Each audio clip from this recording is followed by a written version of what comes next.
Salut. Salut. Ça va? Je vais te prendre ça. Ah ouais, il est mignon celui-là. Ouais, bah ça c'est pour les gosses, hein. Moi, Goldorak, c'est fini. Sous prétexte qu'il a des cornes, je trouve qu'on nous prend trop pour des vaches à lait. Et celui-là, tu l'as vu? C'est quoi ça? Bah, c'est Goldorak. Oui, non, merci.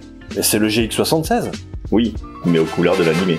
Ouais, enfin, je l'ai déjà, mais bon, en argenté, quoi. Mais c'est pour les vrais fans de l'animé. Après, franchement, je pensais que c'était pour toi. Pas grave. Mais attends, je l'ai déjà, mais... C'est toi qui vois. À bientôt. Je suis faible. Packaging. Alors oui, je suis faible effectivement, j'ai craqué pour cette version animée alors que j'avais déjà finalement la version qui est sortie précédemment du Goldorak avec ses couleurs argentées et brillantes et eh bien je me suis rendu compte que j'avais de toute façon un faible pour les versions animées. Ça m'était déjà arrivé avec le Mazinger Z qui est là. Forcément, Mazinger Z, comme il a beaucoup plus de notoriété à travers le monde, c'est toujours lui qui sort en premier, et sa version animée était déjà sortie, et que je trouve vraiment très réussie aussi. J'aime bien ce côté, finalement, là, ici, on est sur du brillant, des couleurs argentées, métallisées, alors que là, eh bien, on est sur des couleurs beaucoup plus mates, moins brillantes, et qui se rapprochent effectivement de l'animé, et je suppose qu'on va avoir exactement la même chose ici sur le Goldo. Bon. Donc j'avais déjà ce penchant sur les versions animées que j'apprécie énormément, et je suis capable d'avoir 2 fois la même figurine en version différente avec des couleurs différentes. Sauf pour celle-là qui est vraiment une de mes figurines préférées ever. J'avais déjà fait la review, la version Damage de Mazinger Z sur le dernier épisode avec le Général Dark quand il se fait exploser avant l'arrivée de Great Mazinger, et je trouve que au niveau des détails, tout ça c'est en métal, donc tout ça c'est sculpté dans du métal, c'est vraiment une merveille. J'adore cette figurine et elle existe aussi en version animée, mais le problème eh bien c'est que ça cote très très vite ces figurines là. Il faut savoir que une figurine comme celle-là, là, si vous l'achetez aujourd'hui, elle vous coûtera entre, allez, on va voir large, hein, selon les magasins, en France en tout cas, entre 140 et 70 euros. Mais très rapidement, eh bien, ça va prendre des 50, des 100 euros dans la tronche sur le marché de la revente. C'est déjà le cas, hein. D'ailleurs, si vous allez sur eBay, vous verrez qu'elle se revend déjà autour de 200 balles. Donc, eh bien, moi je me suis rué dessus et puis on va voir ce que ça donne. On va voir si on a des grandes différences entre les deux versions, mis à part le changement de couleur. Déjà, on peut faire un tour de packaging. Ça, c'est un grand classique. C'était déjà le cas chez Mazinger. En général, les versions animées ont une illustration en couleur sur le facing du packaging, alors que ce n'est pas le cas sur les versions argentées classiques. Sur la tranche, là, ici, on a de la couleur. Et là aussi, on a forcément de la couleur avec 2 belles illustrations, ce qui n'est pas le cas sur ces tranches-là, où là finalement on reste sur l'unité qu'on avait sur ce facing-là, et là ici on a la couleur. Et derrière, mais on va pouvoir voir déjà si on a la même chose, parce que finalement, est-ce que les articulations sont améliorées? Est-ce qu'on a le droit de nouvelles armes, de nouveaux accessoires? On va le découvrir ensemble. On peut voir déjà sur le bac du pack que franchement ça a l'air d'être sensiblement la même chose, mais on va se laisser eh bien, la chance de découvrir ça ensemble et voir si on est surpris ou si finalement on a juste affaire à un nouveau Goldo avec des nouvelles couleurs. Allez, c'est parti, review rack, go! Astéro H.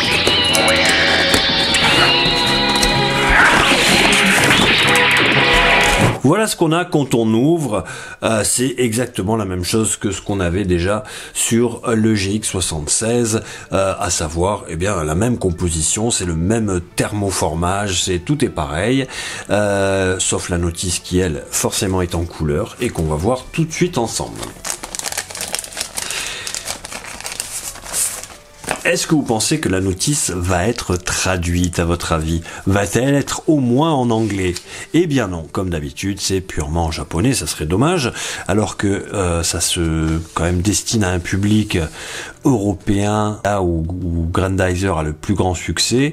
Eh bien non, c'est complètement en japonais, donc on se débrouille pour la traduction. Mais en tout cas, voilà, on retrouve ici des croquis préparatoires de l'avant Goldorak. Ici, on a eh bien toute une grande partie des attaques du corps nu. Là, ici, on a sûrement des croquis qui ont servi à l'élaboration de la figurine. Très sympathique de voir ça aussi avec ce qu'on appelle des modèles sheets. Et franchement, c'est superbe. Ici, nous avons eh bien les couleurs du Goldo, le code couleur. Et bien voilà, des plans en coupe, comment fonctionnent un peu toutes les armes sur le point, et c'est tout. Eh bien on va passer au plus important, on va libérer notre Goldo pour le sentir. Il a son petit voile, son linceul, on va l'enlever. Et là, waouh, ouais, franchement. Bon déjà, alors sachez qu'en main, il pèse son poids, forcément il est froid, il est métallisé. Le torse est en plastique, cette partie est métallique, le slip kangourou est en plastique, ici c'est du métal, ici c'est du métal, les jambes sont en métal, là derrière c'est du métal, ici c'est du métal, tout ça c'est du métal, la tête est en plastique. Donc on a énormément de parties métalliques. Et voilà cet aspect plutôt, comment dire, on peut pas dire fade, je vais dire plutôt mat. C'est pas fade, les couleurs sont peps comme ça. On verra ce que ça donne en comparaison avec la première version. Voilà, déjà on a du cran au niveau des articulations. Vous entendez ce petit cliquetis très sympathique. Là au niveau des chevilles également, on a de la rotation. Ici on peut enlever les parties si on veut du slip normalement pour pouvoir faire des mouvements plus amples au niveau des jambes. Alors c'est pas forcément esthétique, mais vous voyez on peut monter bien haut la jambe si on a envie de faire des poses aussi hautes, bien sûr, ce qui peut arriver forcément. Ce que j'apprécie ici aussi, c'est que on peut écarter ici pour bien que ça passe. Ça c'est toujours appréciable, vous voyez ici. Voilà, ça c'est bien pensé. Forcément, ça ne bloque pas. Alors c'est logique d'y avoir pensé, mais c'est quand même très agréable. Les articulations ici, on a la partie de la protection d'épaule qui bouge avec, et l'articulation est positionnée sur le haut du bras et non pas sur l'épaule, ce qui fait que bien ça suit bien. Vous voyez, on peut aller nettement plus en avant. Et ça c'est agréable. On va comparer ensuite avec l'autre parce que je me souviens pas que c'était aussi bien articulé. Alors peut-être que ça l'était, mais vous voyez, ça c'est agréable d'avoir cette articulation qui peut bien avancer devant. Non, pour l'instant c'est vraiment en termes d'articulation, on est sur quelque chose de très qualitatif. Voilà, on peut carrément bien plier, vous voyez, le bras. Ça aussi ça fait plaisir. Attention parce que ça pique, l'air de rien, c'est pointu. Et au niveau du cou, oh waouh! Alors sachez qu'il y a le spacer qui va sortir. Forcément la soucoupe volante va arriver aussi. Et là on voit déjà en préparation qu'on pourra le mettre avec la tête bien droite comme ça quand il sera à l'intérieur. Ça fait plaisir. Ça tourne bien ici, ça tourne là. Ouais, tout ça se passe très très bien. Ok. Donc voilà, en termes d'articulation. Après le petit bonus, normalement c'est au niveau ici devant. Normalement ça peut bien pencher aussi. Vous voyez là, vers l'avant c'est quand même pas mal. On va lui remettre son slip. Soul of Chogokin, c'est de la grosse qualité. Il est d'ici. C'est vraiment toujours très très qualitatif en termes d'articulation. On n'est pas dépaysé et on n'a pas de mauvaise surprise. Franchement, c'est superbe à manipuler. C'est très très agréable. Il est magnifique. On va juste faire la comparaison de suite parce que je me pose quand même des questions sur les rajouts d'articulation, mais au final je me rends compte que ça existait déjà sur la première version. Au niveau également du cou, ça se fait quand même moins bien, j'ai l'impression, mais je pense que c'était quand même prévu. Ah si, voilà.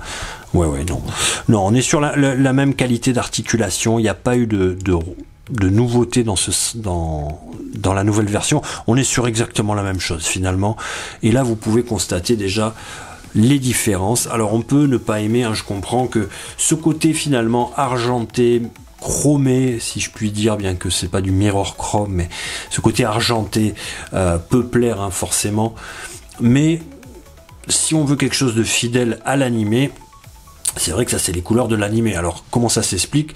Est-ce que c'est parce que finalement c'était plus dur à cette époque-là de faire un rendu chromé sur de l'animation, du coup on était plus sur des couleurs aussi simples et plutôt neutres plutôt que du chrome. C'est vrai que c'est plutôt un prétexte au final hein. Ce que je disais au début, c'est vrai que j'ai tendance à être un peu écœuré de voir tant de produits dérivés autour de Goldorak, de toujours encore plus cher et de plus en plus éloigné de la licence. Je pense par exemple, je sais pas, au briquet. Mais moi-même j'ai un portefeuille Goldorak, donc je peux pas vraiment, critiquer ça. Mais c'est vrai que j'ai un peu cet écœurement de voir du Goldo partout sous prétexte que ça y est, on est des adultes avec, on a tous entre 35, 45, 40 ans, 50 ans parfois, et on a normalement du pouvoir d'achat, donc il faut nous traire à un maximum avec cette licence qui plaît tant en France. Au niveau des cornes, on voit qu'ici on a du doré, hein, alors que là on a vraiment un jaune orange très neutre. Et puis en fait l'ensemble ici est shiny et brillant, alors qu'ici on a quelque chose de plus mat, hein, c'est le mot. Ça c'est vraiment une question de goût. C'est vrai que celui-là il reflète bien la lumière, il a ce côté brillant que pouvaient avoir les jouets, les Shogokin par exemple. Là on est plus proche du jouet qui ressemblait pas du tout à ça d'ailleurs, mais le jouet Soucoupe Poppy, alors que là effectivement on est sur l'animé. Par exemple le rouge ici est beaucoup plus mat, alors qu'ici il est beaucoup plus brillant. Voilà, ça c'est vraiment la première chose qui saute aux yeux, et je pense que c'est la seule et unique différence qu'ils ont. C'est vraiment cette peinture finalement, cet habillage de couleurs qui est complètement différent. Et de ce que je vois, les articulations n'ont pas forcément... Non, c'est la même chose. Elles n'ont pas été améliorées. Il n'y a pas d'articulation supplémentaire comme on a pu avoir sur le Mazinger qui est sorti, une nouvelle version qui est sortie et qui est beaucoup plus articulée, beaucoup plus de points d'articulation. Là, ici, non. On est sur sensiblement la même chose. Accessoires! Cette petite notice qui vient avec, encore une fois malheureusement en japonais, et qui nous explique finalement comment positionner les accessoires et quelles sont finalement toutes les possibilités d'articulation. Donc là, on voit effectivement qu'on peut avoir la protection d'épaule qui se lève, ici qu'on peut bien mettre en arrière la tête, ce qu'on a déjà fait, ici qu'on peut enlever donc les parties du slip pour pouvoir mieux articuler les jambes plus hautes, ici qu'on a une articulation qui se fait bien au niveau de la jambe, et ensuite comment positionner toutes les mains, les clavicogires, comment les enlever, comment faire les astéroaches en H puis en une seule, et ensuite comment le positionner sur son stand de présentation. Voilà. Effectivement, donc nous avons ici les astéroaches, qui est la fameuse arme de Goldo avec laquelle il finissait ses adversaires. Là encore, vous voyez des couleurs tout à fait différentes, beaucoup plus neutres, beaucoup plus mat. On oublie tout le brillant. Ici, on a du blanc avec des nuances de vert gris. Pareil, là, ici, on n'a plus du tout le côté métallisé. Du coup, je suis en train de réaliser qu'il me manque des jeux de main, mais comme c'est le cas très souvent, ils sont dans le socle. Donc on va l'ouvrir pour aller chercher nos jeux de main, jeux de vilain. Donc là, vous voyez le petit stand, normalement il y a un petit plastique devant, voilà, qu'on peut enlever ici, qui est de toute beauté. Cette fois-ci qui n'est pas mat, hein, du coup on a quelque chose de doré et de brillant. Et ici vous avez la petite boîte de rangement, ça c'est toujours bien pensé, avec... là on découvre donc tous les jeux de main qu'on a. On va les ouvrir. Voilà. Donc là on a la partie du slip finalement qu'on vient rajouter quand on veut pouvoir, voyez, on va le refaire quand on veut. Ça habille quand même, si jamais on veut avoir monté de façon très ample la jambe, on peut quand même avoir son petit retour de slip ici. Voilà. Donc ça habille un peu. Tac. Allez, on va aller chercher nos mains. Donc les jeux de main, nous avons main ouverte. Voilà. Très sympa. La main comme ça tendue. En mode karaté, vous voyez, la main aplatie qui frappe. Celui-là, c'est sûrement pour faire passer l'Astero H. Voilà, on va en profiter. On va lui mettre de suite. Donc très simple, vous voyez, ça c'est du ball joint. On enlève, ça se fait très rapidement. Et il faut quand même pas mal appuyer pour la mettre. Là également, donc ensuite on peut le séparer. On vient mettre les petites pointes au bout. Donc on lui laisse dedans, on met la pointe. Et là comme ça, il les a en deux. Séparés. Alors à nouveau, ces clavicogires, c'est la même chose que le premier. Elles tiennent pas bien, en tout cas il faut pas passer les mains dessus parce que sinon elles s'enlèvent tout de suite. Donc vous avez aussi ces petites parties métalliques ici qui vont servir comme ceci. Et voilà. On peut lui mettre le point comme ceci et mettre ça à la place. Et ensuite, bon, ce qu'on peut faire, on a la version fermée comme ceci. Donc pour la mettre, c'est pareil, on enlève. Alors ce qui est agréable, vous voyez, c'est qu'à l'intérieur, il y a quand même le détail du point. Je ne sais pas si ça se verra, mais on voit le point fermé à l'intérieur. Et ça, c'est plutôt plaisant. Et ici, hop.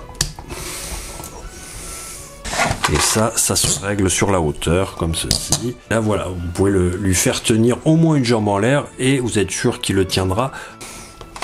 Et là, pour ça, là, hop, ça rentre. Ça, c'est plutôt sympa. Deux jambes en l'air, c'est juste pas possible. Mais ça, c'est une autre façon de le poser. Ça tient aussi, vous voyez, finalement, une pose un peu en équilibre. Mais vous n'irez pas plus loin. Et on va passer tout de suite à la conclusion. Cette figurine, c'est un peu une histoire de goût ou eh bien de rattrapage si jamais vous avez loupé la première version. Si ces couleurs eh bien vous plaisent, eh bien il faut y aller. Si vous n'avez pas eu la première version, eh bien sachez qu'il faudra payer très cher pour l'avoir aujourd'hui. Et cette version là, eh bien elle fait le boulot. Il n'y a pas de surprise en gros puisque c'est la qualité Soul of Chogokin, que ce soit en termes de matériaux, d'accessoires, de prise en main. Il n'y a pas de surprise. C'est de la très bonne qualité, c'est du robot métallique bien articulé, avec les accessoires qui vont bien. Après c'est juste une histoire de goût en termes de couleur, soit ça vous plaît, soit ça vous plaît pas, une histoire de moyens également, mais si vous avez les moyens, il vaut mieux la prendre tout de suite parce que, eh bien comme je l'ai dit en début de vidéo, ça grimpe très très vite. Puis si comme moi vous aimez le cornu au point d'avoir eh bien 2 fois la même mais avec des couleurs différentes, eh bien faites-le, faites-vous plaisir, l'essentiel c'est de vivre sa passion comme on l'entend. C'était une nouvelle review de Monsieur Toys. Si ça vous a plu, vous connaissez la chanson. Ciao. Si t'as kiffé la review, même si t'as rig 2 secondes, avant de partir pose un like. Si tu veux passer pour un fou, au risque de te péter un ongle, appuie sur le bouton de partage. Si t'as pas compris ce que t'as vu, mais qu'au fond toi t'en redemandes, l'ami faut que tu subscribes. L'ami faut que tu subscribes.